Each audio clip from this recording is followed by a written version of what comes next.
नमस्कार दर्शकों, स्वागत है आप सभी का एक बार फिर से आपके अपने चैनल पर। साल 2025 की शुरुआत हो गई है और 25 की शुरुआत बिहार की राजनीति के लिए बड़े धमाकेदार शुरुआत हुई है। ये साल चुनावी साल है और इस साल में टेस्ट हो जाएगा कि कौन कितने पानी में है। क्या तैयारियां उनकी 5 साल में है।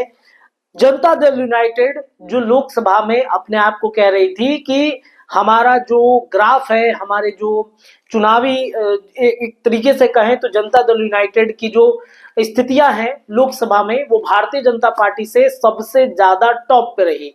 अलग अलग विधानसभा क्षेत्रों की अगर बातचीत की जाए तो जनता दल यूनाइटेड नंबर 1 पे थी। 175 से 72 सीटों पर जदयू लीड में रही विधानसभा क्षेत्रों में लोकसभा चुनाव के दौरान। तो इस बार जनता दल यूनाइटेड का क्या होने वाला है। 2020 में आपने वो पैटर्न देखा था कि किस तरीके से चिराग पासवान की वजह से नीतीश कुमार तीसरे नंबर पर चले गए थे, लेकिन इस बार नंबर 1 बनना है विधानसभा के अंदर में भी और विधान परिषद के अंदर में भी। देखिए, साल 2025 में कई जगहों पर जो है वो विधानसभा के चुनाव होने हैं, लेकिन उससे पहले 24 में आपने देखा 4 सीटों पर हुए उपचुनाव के परिणाम में एनडीए गठबंधन को कितनी ज्यादा मजबूत स्थिति मिली।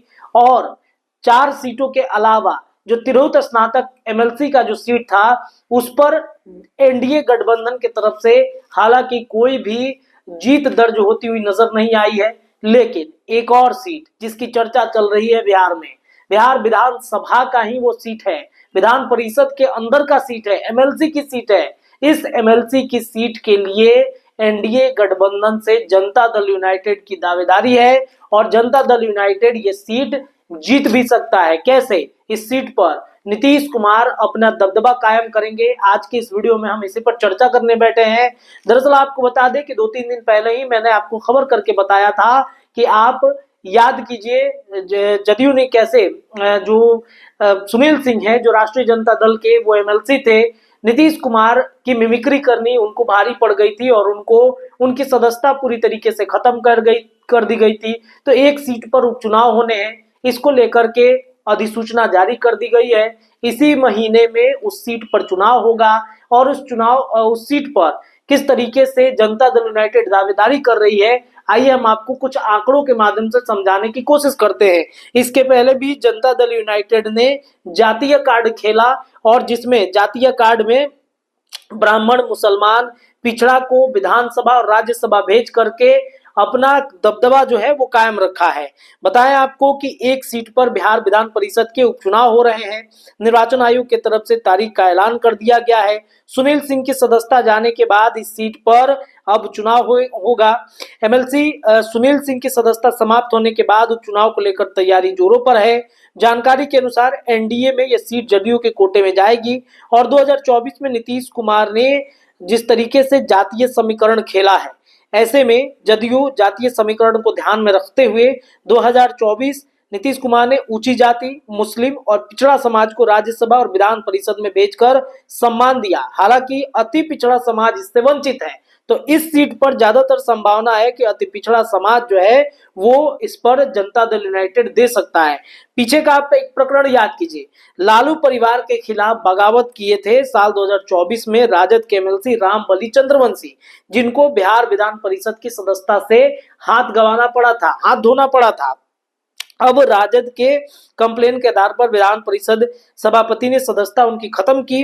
रामबली चंद्रवंशी की सदस्यता खत्म होने के बाद खाली सीट पर सत्ताधारी गठबंधन में जदयू के खाते में वो सीट चली गई और मुख्यमंत्री नीतीश कुमार ने इस सीट पर अति पिछड़ा समाज से आने वाले पिछड़ा समाज से आने वाले भगवान सिंह कुशवाहा को बिहार विधान परिषद भेजा था 2024 के उसी साल में, जिस समय में ये जातीय समीकरण का प्रकरण चला। उसके अलावा अब आप देखिए 2023 में उपेंद्र कुशवाहा ने जिस सीट पर एमएलसी की सीट पर इस्तीफा दिया था, उपेंद्र कुशवाहा जनता दल यूनाइटेड में थे और उन्होंने इस्तीफा दे दिया था। तो उस सीट पर नीतीश कुमार ने एक ब्राह्मण चेहरे को, जिनका नाम राजवर्धन आजाद था, उनको दिया। इसके अलावा लोकसभा में चलिए तो लोकसभा में भी जनता दल यूनाइटेड ने ब्राह्मण समाज से आने वाले संजय झा को माफ कीजिएगा, राज्यसभा में उनको भेजा गया है। इसके अलावा 2023 अक्टूबर से लेकर 2024 तक के मुख्यमंत्री नीतीश कुमार ने अल्पसंख्यक समाज, पिछड़ा समाज और स्वर्ण में ब्राह्मण को विधान परिषद और राज्यसभा में प्रतिनिधित्व दिया है।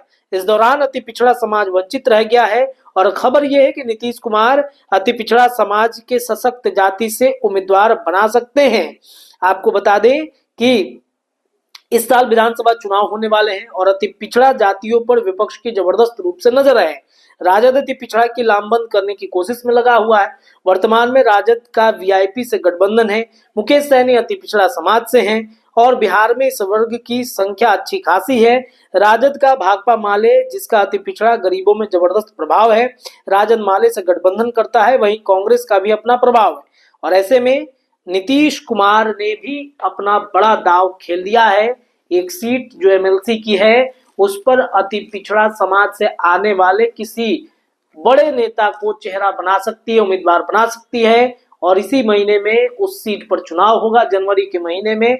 तो नीतीश कुमार ने जातीय समीकरण के आधार पर जिस तरीके से साल 2024 में विधान परिषद की बात हो, राज्यसभा का बात हो या फिर 2025 में होने वाले बिहार विधानसभा चुनाव की ही बातचीत क्यों न की जाए, तो इस चुनाव में नीतीश कुमार पूरे तरीके से जातीय समीकरण को बांधते हुए आगे बढ़ रहे हैं और एक सीट जो एमएलसी की है उस पर अति पिछड़ा समाज से आने वाले किसी बड़े नेता को चेहरा बनाया जा सकता है। कौन होगा ये देखना बड़ा दिलचस्प होगा।